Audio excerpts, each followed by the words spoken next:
Воїни Сил оборони України взяли у полон перших військовослужбовців. The Ukrainian Security Service releasing video on Saturday showing 2 North Korean soldiers recently captured while fighting for the Russians in the region of Kursk. The soldiers, one still a teenager, were seized by Ukrainian special forces and paratroopers on January 9th.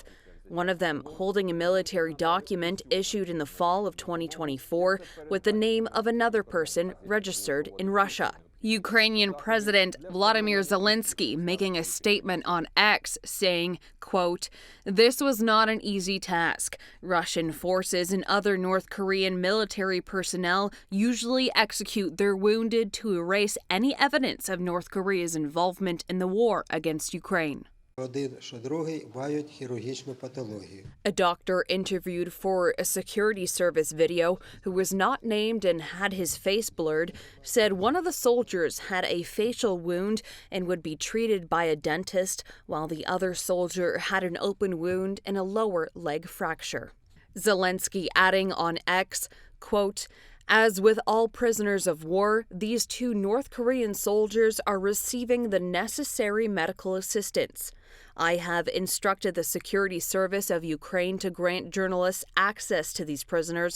The world needs to know the truth about what is happening." The North Koreans were transferred to Kyiv for questioning, and that's because they could not speak Ukrainian, Russian, or English.